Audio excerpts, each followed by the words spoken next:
stunning car.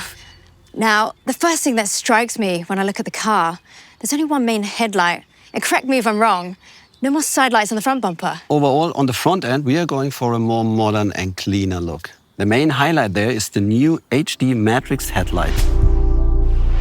For the first time with one of our two-door sports cars, you can choose the HD Matrix headlights with 32,000 individually controlled LEDs.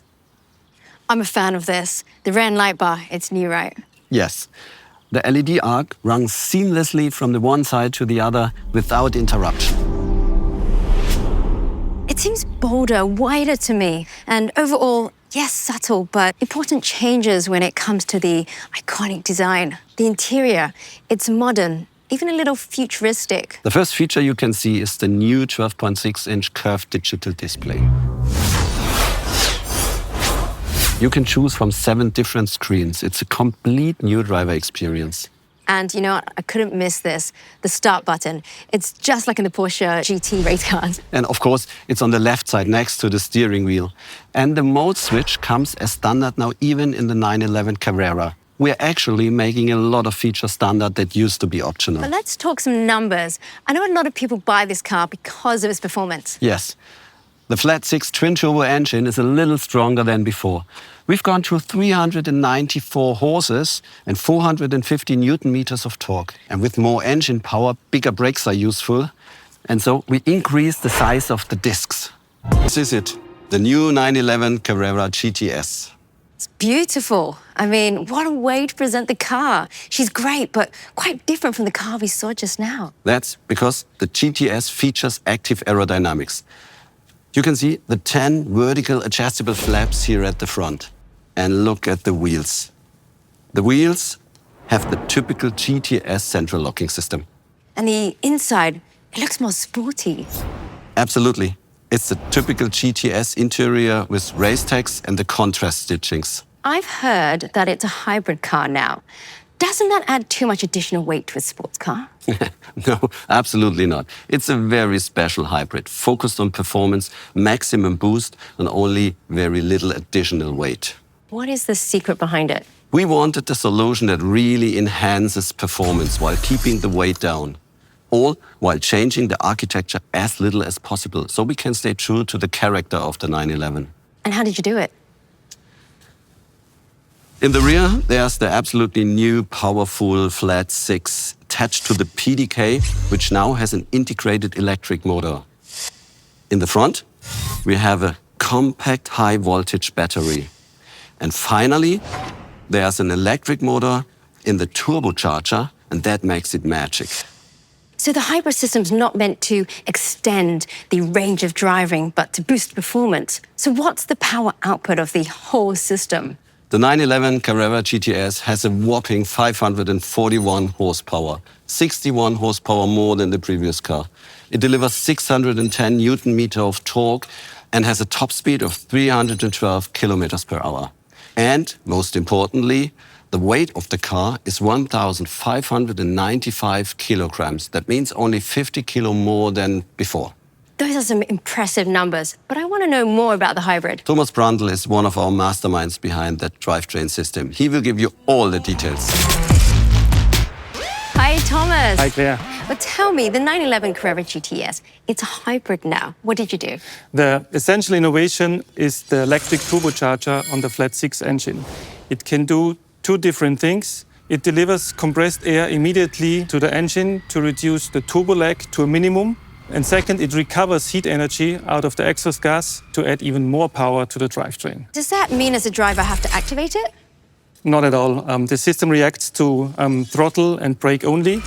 You can visualize it like a puzzle with the flat-6 engine and the electric turbocharger, the e-motor in the PDK, and the high-performance battery in the front. When the control units put the piece together, what you get is a very exciting drive. So it automatically shuttles through the combinations depending on how I put my foot down. Exactly. When you need more power, the system reacts within split seconds, giving you more boost and torque fill up to 150 Newton meter for a faster and better acceleration. Of course, we can do mechanical recuperation when the car is slowing down or braking. And my favorite feature is the high performance feature, when you use the turbocharger to release extra energy running on full throttle or even on top speed. So even in this operating state, the turbocharger is able to recover energy, to put it on the e-motor, and if necessary, the battery joins in to put even more energy, releasing all the 541 horses. Thomas, that sounds like some amazing precision engineering. Thank you for that deep dive. But I've promised everyone for some race action. Unfortunately, we do have Matt Watson and a certain former Formula One driver and sports car world champion who are going to line up the 911 Carrera GTS and go head-to-head with its predecessor. Thomas, how do you think this will go? Let me put it this way, the data doesn't lie. Spoken like a true engineer. Well, 3, 2, 1. Oh, yes! Come on! Wow! That hooked up.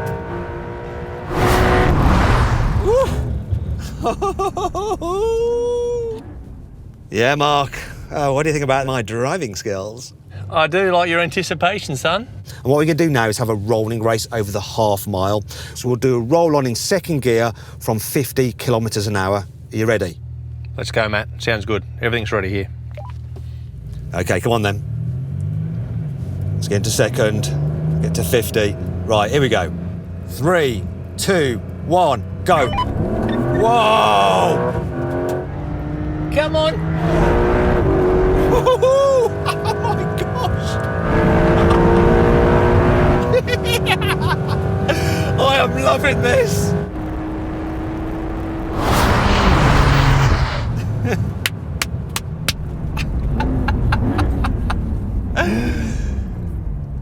How was that for you, Mark? It was wonderful for me. Yeah. I can't match you, mate. Needs a little bit more throaty bottom end.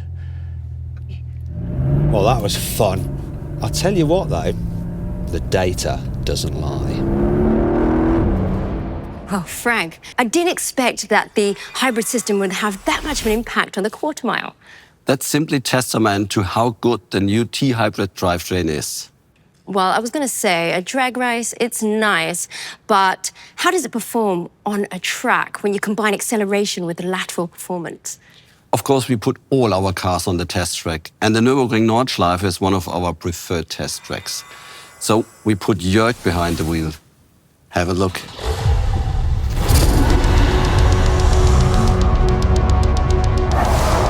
With the hybridization, the response feels almost like that of a naturally aspirated engine. You step on the gas and it accelerates immediately, which is what you want as a driver, especially on the racetrack. The work that the engineers in Weissach accomplish is impressive. What they achieve from generation to generation is a real pleasure as a driver. Frank, that GTS badge is well deserved. What a spectacular time. It is 8.7 seconds faster than the predecessor. And to bring all the power to the road, we optimized the chassis. We also increased the size of the rear tires to 315 mils. But there was a wing on the car, right? You're absolutely right. That was the optional aero kit. And what about the suspension? The refined sports suspension and the rear wheel steering that comes as standard now contribute immensely to the optimized performance of the car. And if I'm not wrong, you also drove the car? I drove the car several times during development. It's an absolute blast.